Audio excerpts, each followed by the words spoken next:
Hi all, നമുക്കിന്ന് ഒരു അയിലക്കറി ഉണ്ടാക്കാം. അതിനു വേണ്ടി തക്കാളി, പച്ചമുളക്, ഇഞ്ചി, വെളുത്തുള്ളി, സവാള, 2 ഇല്ലി കറിവേപ്പില, കുറച്ച് ഉലുവ, പിന്നെ നമ്മൾ വാളംപുളി. ചട്ടി അടുപ്പത്ത് വെച്ചിട്ടുണ്ട്, നല്ല ചൂടായിരിക്കും കേട്ടോ. അതിലേക്ക് കുറച്ച് വെളിച്ചെണ്ണ ഒഴിച്ച് കൊടുക്കുക. ഓക്കെ, വെളിച്ചെണ്ണ ഒഴിച്ച് കൊടുത്ത ശേഷം തീ ഒന്ന് കുറയ്ക്കുന്നുണ്ട്. നമ്മളിവിടെ റെഡിയാക്കി വെച്ചിരിക്കുന്ന ഇഞ്ചി, വെളുത്തുള്ളി ഒന്നിട്ടിട്ട് ഒന്ന് വഴറ്റി കൊടുക്കാം. ജസ്റ്റ് ഒന്ന് വഴറ്റി കൊടുക്കാം.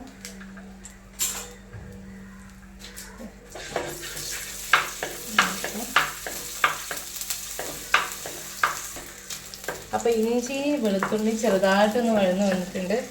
കുറച്ച് ഉലുവ ചേർത്ത് കൊടുക്കട്ടെ. അതിലേക്ക് കുറച്ച് ഉലുവ ചേർത്തിട്ട് നന്നായിട്ട് ഇളക്കി കൊടുക്കുക.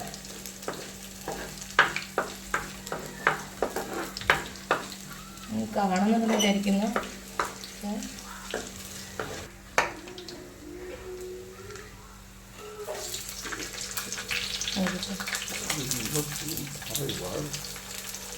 ഉലുവയുടെ ആ ഒരു കുറച്ച് പച്ചമുളകും അതിലേക്ക് കുറച്ച് സവാള അരിഞ്ഞത് നമ്മൾ നേരത്തെ അരിഞ്ഞ് വെച്ചിട്ടുണ്ടായിരുന്നല്ലോ, അതിട്ട് കൊടുക്കാം.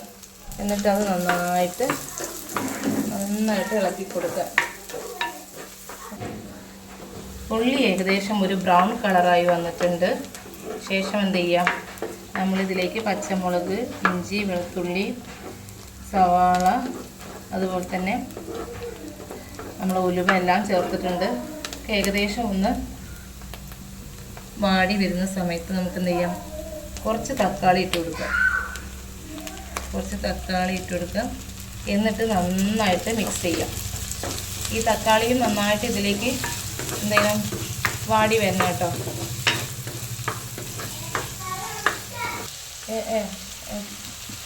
ഓക്കെ, ശേഷം കുറച്ച് ഉപ്പ് ഇട്ട് കൊടുക്കുന്നുണ്ട്. കുറച്ച് ഉപ്പ് നിങ്ങൾ പാകത്തിന് ഇട്ട് കൊടുക്കും. ഞാൻ എൻ്റെ മീനിന് എത്ര ഉണ്ടോ അതിനനുസരിച്ചുള്ള ചേർക്കുന്നുണ്ട്.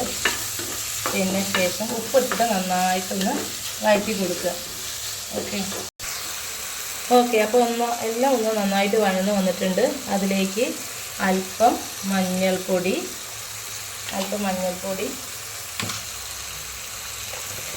ആവശ്യത്തിന് മുളക് പൊടി കേട്ടോ.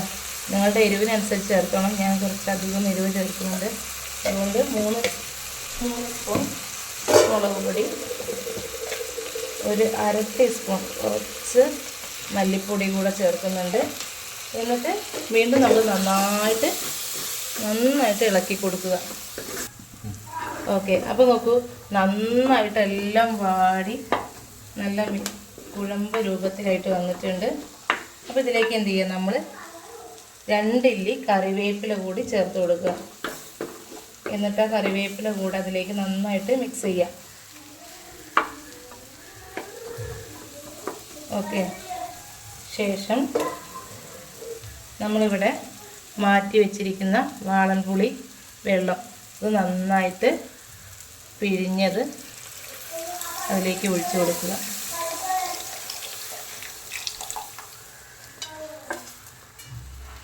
ശേഷം നന്നായിട്ട് മിക്സ് ചെയ്യുക.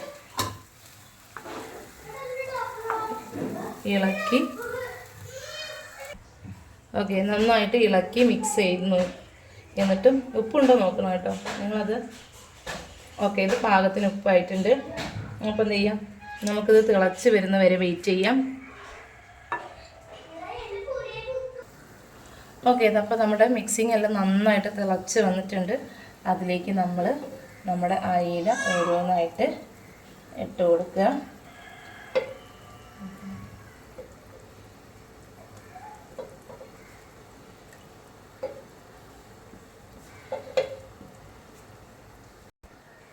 ഓക്കെ, അപ്പോൾ നമ്മളിങ്ങനെ ഓരോന്നായിട്ട് വെച്ച് കൊടുത്തു. എന്നിട്ട് മെല്ലെ ഒന്ന് ഇളക്കി കൊടുക്കുക. നല്ല അയിലയാണ്. അപ്പം ഓക്കെ, ഇനി കുറച്ച് സമയത്തേക്ക് നമുക്ക് എന്ത് ചെയ്യാം, അടച്ച് വയ്ക്കാം. അടച്ച് വെച്ച് തയ്യാറാകുമ്പോൾ നമുക്ക് ഒരു 5 മിനിറ്റ് അത്രയും മതി. ഓക്കെ, നമ്മുടെ മീൻകറി ഇവിടെ തയ്യാറായിട്ടുണ്ട്. കണ്ടോ, നല്ല കളറ്. ഓക്കെ, അപ്പം ഞാനിവിടെ ഇന്ന് കപ്പയാണ് ഉണ്ടാക്കിയത്. അപ്പോൾ കപ്പയിലേക്ക് ഞാൻ ഇതൊന്ന് കുറച്ച് ഒഴിച്ചിട്ടൊന്ന് കഴിച്ച് നോക്കാം, എങ്ങനെയുണ്ട് നോക്കാം. ഓക്കെ,